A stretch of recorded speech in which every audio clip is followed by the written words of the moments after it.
역시 핵심은 이준석 대표인가요? 이준석 대표를 변수로 두면 안 된다고 생각해요. 오히려. 그러니까 해법은 그런데 네, 네. 그러니까 최고위원회를 복원하는 방식으로 당의 내용을 해결하지 않으려고 하는 욕구가 있는 그럼요. 거 아니에요. 그거는 이준석 전 대표, 이준석 대표라는 존재 때문에 그런 건가요? 그렇죠. 이준석 대표의 복귀 가능성을 원천 차단하겠다라는 답을 정해놓고 다음 스텝을 맞추면 이렇게 꼬이게 되는 거죠. 두려운 건가요? 아니면 싫은 건가요? 둘 다인가요? 일단 싫은 감정이 크지 않을까 싶습니다. 네. 네. 아니 싫어도 임기는 자꾸 지나가고 있잖아요. 지금. 네. 그런데도 싫은가요? 그러니까 6개월 당원권 정지를 받고 돌아오는 이준석 대표도 싫은가요? 그렇죠. 그리고 설령 이준석 대표가 당무에 복귀를 한다고 하더라도 네. 지금 이른바 윤핵관들이 과연 가만히 있을까? 저는 결코 그렇지 않다고 생각하거든요. 그러니까 미리 원천적으로 차단하는 것이, 그러니까 이준석 대표가 다시 권력을 잡기 전에 미리 원천 차단하는 것이 아마 이른바 윤핵관들의 머릿속엔 있을 테고, 그렇다고 한다 그러면 돌아오기 전에 못 오게 막는 것이 가장 최선의 선택이겠죠. 그렇다면 국민의힘 내용은 기승전 이준석, 기승전 이준석이 반복되고 있는 건데 그러니까 이상해지는 겁니다. 그렇게 어마어마한 존재감을 갖게 된 이유는 뭔가요? 하여튼 싫다가 크다면 뭐가 싫은 건가요? 그거죠. 억지로 복귀를 막으려는 부자연스러운 모습을 보여주니까 네. 되레 그걸 이준석 대표를 더 크게 만들어주고 네. 커진 이준석 대표는 다시 대응을 할 거고, 그걸 억눌러지면 또다시 이준석이 더 커지는 악순환이 반복되는 것이고, 악순환을 표현할지 모르겠는데 네.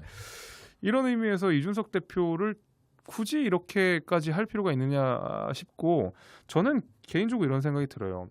이준석 대표의 복귀를 원천 차단하는 방식은 정말 정치적으로 평가받게 하는 것이거든요. 정말로 많은 당원들이 그렇게 비판하고 있고, 그 많은 의원들이 이준석 대표의 지도체제에 동의할 수 없다 그러면 정말 이준석 대표가 그 다음 선거에 나와서 당원들로부터 평가를 받게 한다든지, 아니면은 이준석 대표가 빈자리에 권성동 원내대표부터 시작해가지고 많은 의원들이 정말 이준석 대표보다 뛰어난 정치적 역량들을 보여주면 이준석 대표가 이렇게 클 이유도 없고 돌아올 명분도 없어지거든요. 네. 근데 계속 이준석 대표보다 더 나은 모습을 보여주지 않는 상황에서 계속 저 사람은 안 돼라는 방식으로 가다 보니까 국민들한테는 이상하게 비춰질 수밖에 없는 것이죠.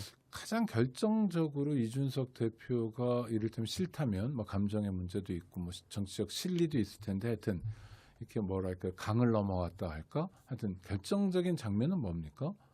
뭐 혁신위 구성입니까? 뭡니까?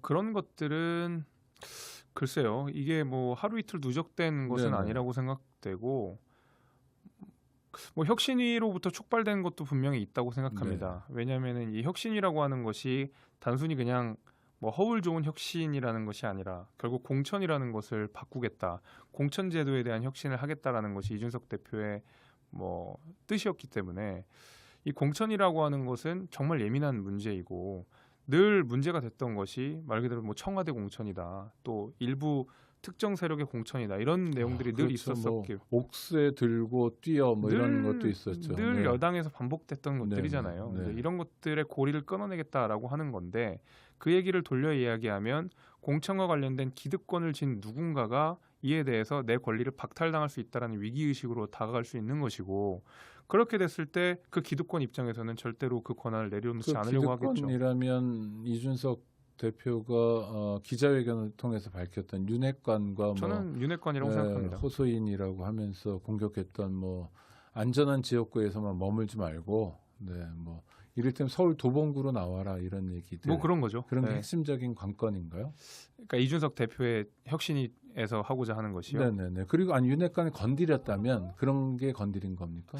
아니죠. 그런 거라기보다는 그러니까 예를 들면 아름아름 공천이 됐던 지역들, 그러니까 예를 들면 당내 인간관계를 두루 잘하면서 어떤 의정 활동이라든지 아니면 당내 입지를 세운다든지 정책의 역량을 보여준다든지 이런 것보다는, 아니면 대중 인지도를 얻는다든지 이런 것보다는 오히려 당내 정치를 잘해서 공천을 받는 것은, 그리고 그들이 좋은 지역에서 뭐 3선 4선을 하면서 오히려 그 이 인간관계 입지를 더더욱 다지는 악순환을 끊고 실제로 역량으로서 평가받을 수 있는 역량으로서 공천을 받을 수 있는 제도를 만들겠다고 한다 그러면 네. 지금까지 공든 탑이 무너지는 것이죠. 기득권 입장에서는. 그러니까 좁은 의미의 정치 뭐 인사 잘하고 그렇죠. 지역구 관리 잘하고 이게 중요한 게 아니라 그렇죠. 국민의힘이 이를테면 집권 여당으로서 또 앞으로도 수권 능력을 계속 보여주기 위해서는 인재가 모이는 방식이어야 되는데 그러려면 공천 제도를 소위 혁신해야 된다. 그럼요. 예. 그게 시스템 공천이라 부르는 거군요. 그렇죠. 그걸 하고 싶었던 것 같아요. 이준석 대표는. 그러면 그 싸움은 좀 채 안 끝날 것 같은데요. 그래서 공천 지금 룰이 확정될 때까지. 그래서 지금도 이렇게 싸우고 있는 걸로 보입니다.